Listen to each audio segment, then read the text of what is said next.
गुरुर् ब्रह्मा गुरुर्विष्णु गुरुर्देवो महेश्वरा गुरु साक्षात् परब्रह्म तस्मै श्री गुरुवे नमः तस्मै श्री गुरुवे नमः तस्मै श्री गुरुवे नमः.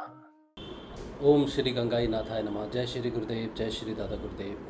Jai Shri Gurudev to all of you, those who are watching session and those who will watch it later. Let's start our today's session. We are doing these sessions on Guru Siyag Siddha. We have already read Gurudev's first book, which is Religious Revolution in the World, which is detailed description about Siddha Yoga, what is the benefit of Siddha Yoga, how to get initiated into the Siddha Yoga, and what is the life sketch of Gurudev Shri Ramlal ji Siyag, and some of the prophecies made by the astrologers and foretellers.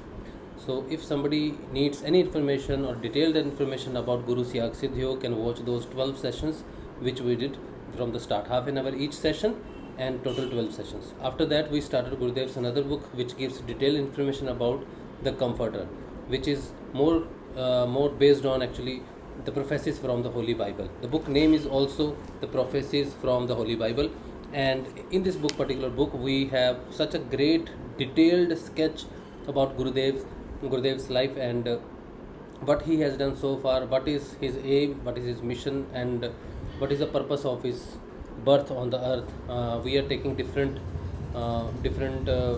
prophecies made by Indian saints and also other astrologers and foreign saints.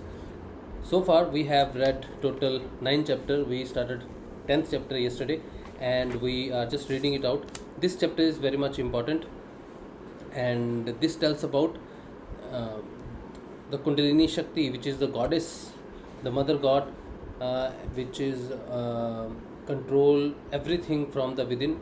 There is a very, very beautiful example Gurudev gave in this session, where he proves that people, those are ignorant, specifically youth of today's generation, is so ignorant that they just start believing in something which is they start believing which is something, they can see, or they can see the results, but they do not believe on God, because the realization of God is not there. So they believe the God is fake identity, and there is no way to realize it. So Gurudev gives a very great example of one of his event of his life, which explains how the youth is ready for the ascension or to know the God. They only need some capable guru or the potential guru, the samarth guru, who can actually make them realize the God. So this particular chapter tells about the greatness of Gurudev, and it also is a realization for all the human beings, those who are looking for the true guru, how true guru works actually, and how he transforms the ignorant towards the knowledge. This chapter is explains just that. So we have read some of the chapter. We read this chapter. In this chapter so far we have read there are 3 gunas, which is nature is made up of, the entire universe is made up of the 3 gunas: sattvic gunas, rajasic and tamasic guna. Gurudev explains these 3 gunas as every human being on this earth, or every this nature made up of this nature is made up of 3 gunas, mixture of 3 gunas in different proportion. So different identities as a human being or the other things comes into the existence. As a man, only the species of a human can only be evolute to the highest point and can get rid of these 3 gunas and be beyond the 3 gunas. So he tells the process, and then he takes the references from Madhya Bhagavad Gita and from other saints, that what they have said about the transition, the transformation of the human being, the evolution of the final evolution of the human being from the tamas guna to rajas, rajas to sattva guna. So beautifully explained the evolution and the final evolution, you can say, Gurudev is giving to all the human being. So now in this chapter we will further read how the new people, those who are ignorant, are transformed into the knowledgeable generation or knowledgeable youth. What happened in that event, we will read that event. So let's start today's chapter. I have just revised the chapter that under these circumstances human peace remains a pleasurable imagination only. Means there is a difference have been created by religious gurus, because they do not have the right way to explain the spirituality, and on the other hand the Sankhya Yoga, which is more on the modern science, has a laboratory on their own which they can explain the things, they can show their progress on the basis of the result oriented science, you can say. But because God, there is no mean of realization of God, it becomes the false subject for the people. And the religious guru, they are so helpless in this case. So the difference between the spiritual science and the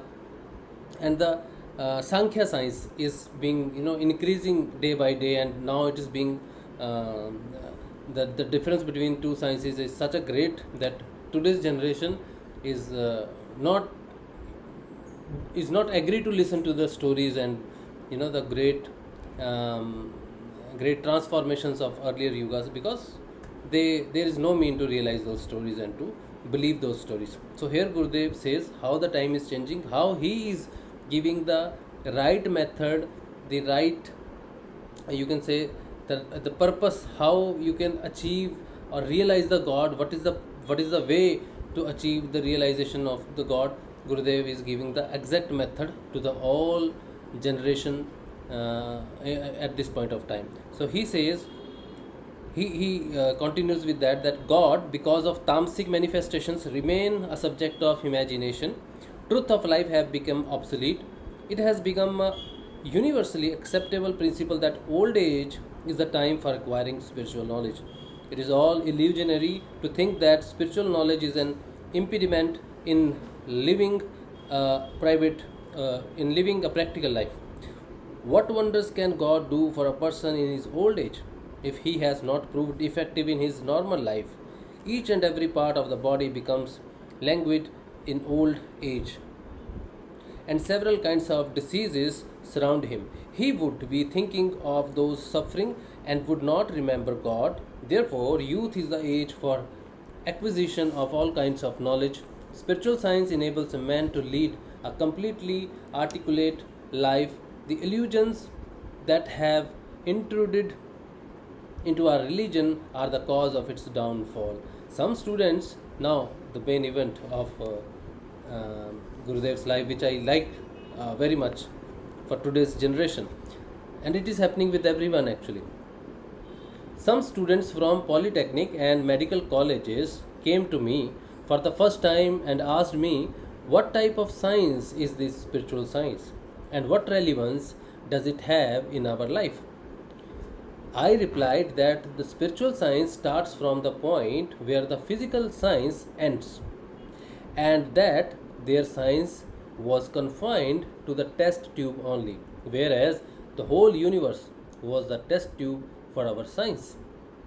They felt bad about it and told me sarcastically that their scientists had landed on the moon, whereas we had been dragged down to the lowest point of the bottom, and that we had called imaginary science this spiritual science as a higher science. I replied to them that they were correct, but coming to the truth, things would remain as had I talked to them earlier. They got more excited and pointing towards me said, have you set out to tell about the truth? What are the heads of the big monasteries? What are the heads of big monasteries doing? I was well aware that I would be hearing such talks only. I told them, sons, you may give me any kind of certificate of your choice. I will gladly accept it, but you must listen to my talk first.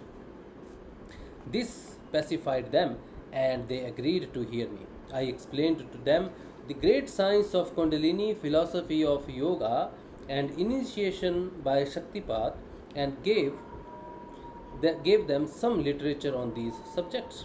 They had taken the books with them to their hostel. Many of their companions also read them.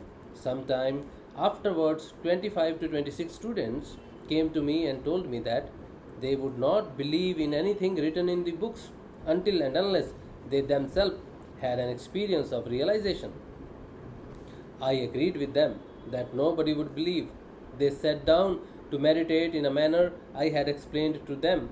As their minds quietened down, they started experiencing some joy. As soon as they were mentally prepared The wave of Shaktipat entered into them, and Yogi Kriyas, the activities, started spontaneously in all of them. After about half an hour, the mudras stopped. This point is very important. Those who think Gurudev Sri Ramlal ji Siyag initiate people and his disciples only undergo for the 15 minutes of meditation, not more than that. And they said that if the meditation goes beyond 15 minutes of time, it is not Gurudev's meditation. To them, I would like to read it again. Listen it carefully. Gurudev says,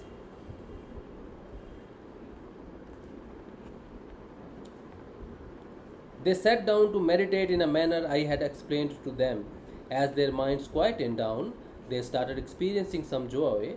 As soon as they were mentally prepared, the wave of Shaktipat entered into them and Yogi Kriyas started spontaneously in all of them after about half an hour. Not 15 minutes. After about half an hour, the mudras stopped.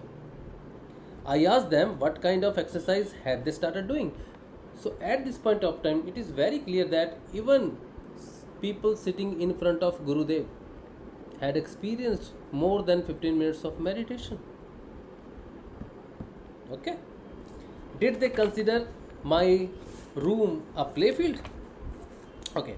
I asked them what kind of exercise had they started doing. Did they consider my room a playfield? Strange was the condition of the boys, and they said they had done nothing, and whatever had happened had taken place much against their wishes. I said that I had seen them doing it. They told me, as per your instructions, we had closed our eyes, and were we concentrating, as we were concentrating our minds on the obedience center, as usual, these functions started taking place voluntarily. From within, we tried to open our eyes but failed, and we tried to firmly control our bodies but could not do so. In the end, we thought, let whatever is happening happen. Somebody was giving us directions from within our bodies, and these activities were taking place accordingly. We could not see who was issuing these instructions to us.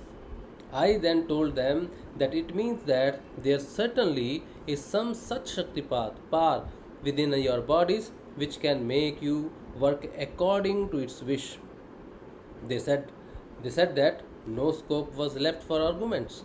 I advised them that they should develop intimate friendship with the inner power who would tell them much in life. It became a daily routine for those. It became a daily routine for these boys to sit for meditation between 5 p.m. to 6 p.m. in my presence. 5 p.m. to 6 p.m. That means not 15 minutes. It's in half an hour. It's in 1 hour. So this 15 minutes concept is better people understand that meditation takes place its own time. All of them used to have different kinds of yogi kriyas. Activities. As the Kundalini reached near the obedience center, they started having pranayam voluntarily. At this stage, I told them that they would not be able to go into a state of samadhi without mantra diksha, initiation by word. Even Hatha Yoga could help them to reach up to the stage of Ajna Chakra, obedience center, but to reach beyond it to the Supreme Brahman's stage of Satchida Anand, truth, consciousness, and bliss, by piercing the obedience circle. Continuous repetition of a proper mantra word with meditation was absolutely essential. All of them had by then become mentally prepared and started having the state of samadhi soon thereafter. One day, I told them that they could give me the certificate, any certificate they would want to give. All of them felt ashamed and told me that they were innocent. Are people from the spiritual groups in India being apprised of this knowledge? I recognize that when lakhs of youths from all corners of the world, after development of their internal consciousness, would carry out research on spiritual science, innumerable problems of the physical sciences would be solved. I give initiation to masses collectively that supreme power does not need even a seconds of time to awaken lakh of people Even if the 100,000 people are sitting before me, all the positive people amongst them would be awakened simultaneously, irrespective of their number. World peace is not possible without such collective initiation to the masses. Therefore, I invite with love all positive people of the world to this particular field of spiritual science to experience bliss of Shakti Kundalini. So this is the chapter which explains how people, those who were ignorant, came to Gurudev and had an argument about spiritual science and physical science, and how they transformed their knowledge, their awakening into the spiritual science. And Gurudev also explained that people need different time as per their ascension, as per their meditation, or as per their concentration, or the peaceful state of mind. So it depends. They sit for half an hour. They had half an hour kriya. Even Gurudev said they came to me between 5 to 6 p.m. and they used to have the timing. So not, if not even 1 hour, half an hour Gurudev has mentioned, and people go through long meditations when they required. So there should not be any kind of false impressions on new practitioner or anybody with the ignorant, with somebody's ignorance that it is only 15 minutes and more than 15 minutes is dark energy or negative energy or something else. The people should be aware of their responsibilities and must not make such comments which actually is not right about Guru Siyag Siddha. Alright, this chapter explains, and they can read it themselves. Okay, so because we have time, it's 9:04 only, we have 10 minutes more. We can start second chapter, and this is 11th chapter, which is why is mankind of the present age averse to moksha. This is again such a beautiful chapter which explains again the darkness and the education system. Actually, the darkness means current education system does not make us aware about the enlightenment, about the realization of God, about the true self of being on the spiritual path, and who is the true guru. And we do not have been taught spiritual scriptures in normal schooling. They need a proper different school for scriptures, spiritual scriptures. So that has been totally erased from the syllabus of Indian education system.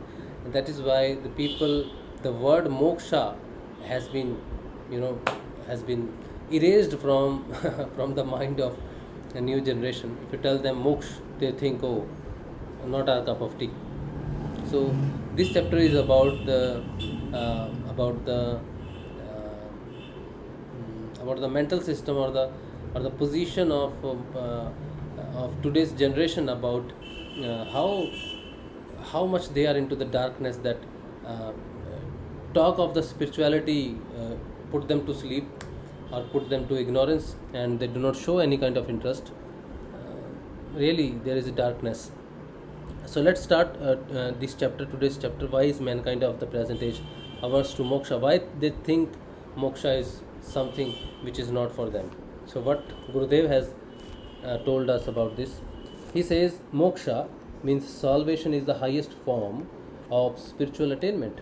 No devotee certainly wants to become immortal in this present body form or corporeal frame, and therefore he listens to the inspiring element within himself, the soul, and takes to the view that the highest goal of life is the ethical and the spiritual development, realization of which leads to ascension to heaven. He therefore indulges in spiritual longings for the beyond to seek an ultimate release from the ignorant mundane existence.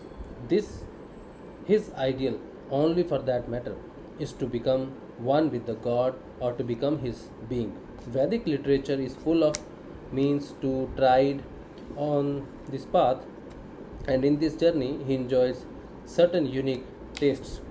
But what then is the present day situation? In Kali Yuga, word moksha is suggestive of a fictitious stage only. all religious leaders are far away from the truth, and they try to make people understand things by their intellectual arguments and webs of words, and also by terrifying them with the dangerous results of sins and hell, etc. Living out of the past glories, these preceptors eulogize sadhana lineage of the Treta and the Dwapar Yugas. But people of the Kali Yuga cannot do such a sadhana. Nay, it is beyond their capabilities also. In this age, you cannot come across truth in the spiritual world because of the properties of this dark Yuga, Kali Yuga. And as such, only outwardly functions of the religious ceremonies alone remain now. We now come face to face with the men from the age of Kalgi who say that concept of moksha is an escapist attitude only, and if having a sense of aversion can lead one to attainment of this utopian stage of moksha, how many in the world would be liberated of their bondages? Moksha, according to them, is an imaginary attraction only. They are right to an extent that present trends going on in the name of the religion are in no way in conformity with the ideal of moksha. According to the Indian philosophy of religion, Ishwar is a subject matter of direct realization and seeing. We have his praises sung in Gita. A host of learned men have exhibited the depth of their learning and knowledge in writing commentaries on this holy book. Likewise, almost all the religious leaders, by creating in the minds of the people the fear of horrors of sin, pity, heaven and hell, etc., preach them to lead a life of renunciation and penance. Gita is not a subject for religious discourses. Secondly, it is a book which is thoroughly complete in itself, and lastly, it contains all round knowledge about every aspect of human life, and therefore nothing in it can be distorted for purpose of preaching. Secrets of Gita are inexplicably different. Even if Lord Krishna had taught 36 chapters to Arjuna, except chapter 11, he, the Arjuna, would not have been able to understand things so well. The way the universal form of himself was shown by Lord Krishna to Arjuna not only provided him with an opportunity to directly realize and see the God, but also enabled him to attain full knowledge of his duty. On seeing his supreme form, Arjuna was completely transformed, and his feelings and tone of asking questions had totally changed. Arjuna's subsequent questions were mellow in their tones and were asked in a most reverential manner. A man from the age Kali certainly would not understand what Arjuna was able to comprehend then. Every shloka in Gita is a Siddha mantra in itself. God has his abode in this temple in the form of Gita, and by seeing his supreme form in it, Arjuna could not attain to the highest divine knowledge. The essence of the teachings of the Gita lies in the matter of divine bliss and knowledge that Arjuna had acquired, and also in his becoming fully conscious of his duties. Lord Krishna had asked Arjuna whether his ignorance had disappeared. Arjuna said, "Destroyed is my delusion, and recognition has been gained by me through thy grace. O Achyuta Krishna, I stand firm with my doubts dispelled. I shall act according to thy word." The present day wood lives completely in the realm of Maya, illusion, whereas the very foundation of the Indian philosophy of religion is theism. Therefore, Indian religious scriptures are full of ways and means of efforts for direct realization of and seeing God. But depressing as it is, our own religious leaders of the present time take pride only in talking of India's glorious religious past. As such, we found no cogent reasons to lay any blame on Pegambarvadi for their religious teachings. it is very difficult to conquer Maya, illusion, as we have it from Gita. This divine Maya of mine, Lord Krishna says, this divine Maya of mine, illusion of mine, consisting of the modes, is too hard to overcome. But those who take refuge in me alone cross beyond it. This is most important line so far.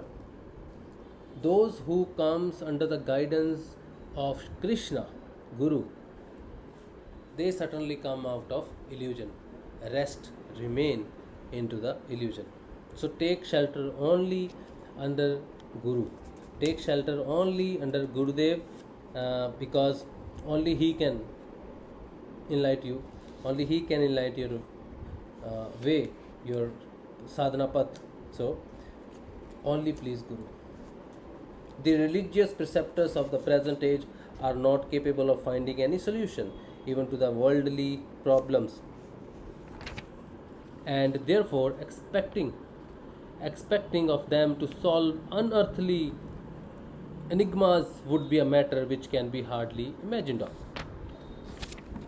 See, we have this chapter, beautiful chapter. I am just enjoying reading it for myself, for you, but because the time is been 9:13 and we keep our session short. Great writing is coming, and these all things, those who comes across or reaches at a point of his meditation when he starts reading Gurudev's book, and first time, second time, third time, and every time he reads this book, and more enlightenment and more knowledge he receives from the Gurudev. So those who are being initiated by Gurudev, Shri Ramlal ji Siyag, must read his own written books so that you understand Guru's power and more about Gurudev. So now we will listen to the divine mantra in Gurudev's divine voice, which is transforming all of us. Those who want to listen this mantra can find this mantra on the YouTube.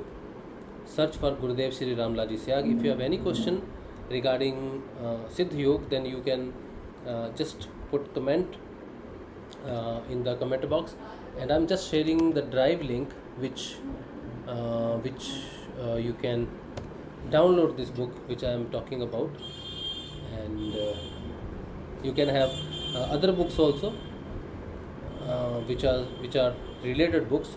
Gurudev's both books, Religious Revolution in the World in English, and Prophecies from the Holy Bible in English, and Bible ki Bhavishwaniyan in Hindi, you can download from this link. I am sharing this link in the chat message. Okay. So I'll try to put this link into description also. Yesterday I forgot, but I'll try to remember this link, and in everyday sessions now onwards into the comment into the description box.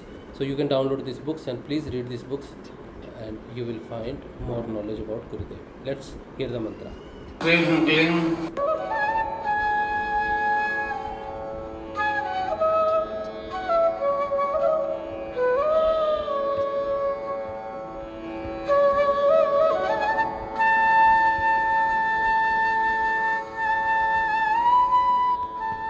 What does yoga mean?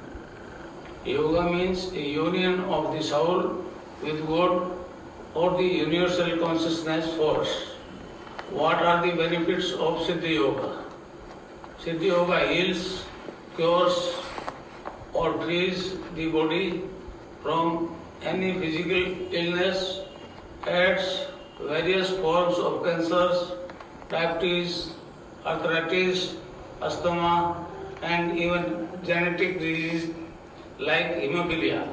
In the case of disease such as AIDS, which attacks the entire body, the patient may experience internal kriyas like sensation or heat, electricity or tingling. According to Siddha Yoga philosophy, the divine power awakened by the enlightened Guru gets transmitted through his blissful voice to the listeners, irrespective of language spoken by the Guru. This divine power transmissions occurs smoothly and remain unaffected by the language being used. regular practice of Siddha Yoga strengthens the immune system. The Kundalini acts as a protective shield of the immune system and wards off the onslaught or recurrence of any disease. Impact of Kundalini awakening. The Kundalini makes the practitioner perform kriyas that are specific to his needs. With this cleaning, the practitioner is cured of all kinds of chronic and even terminal disease such as HIV, AIDS, cancer, arthritis, etc., and genetic disorder like hemophilia. Mental application too are completely cured and stress is completely relieved. Cling, Krishna, cling, cling, Krishna, cling, cling, Krishna, cling, cling, Krishna, cling, cling, Krishna, cling, cling, Krishna, cling, cling, Krishna, cling, cling, Krishna, cling, cling, Krishna, cling, cling, Krishna, cling. This is the divine mantra in Gurudev's divine voice. So everybody must chant this mantra as much as possible and make people aware about Guru Siyag Siddha Yoga so that more and more people get the benefit of Siddha Yoga and can ascend towards the spirituality, towards their own moksha. So we will meet tomorrow at same time. Till then, to all of you, Jai Shri Gurudev, Jai Shri Dada.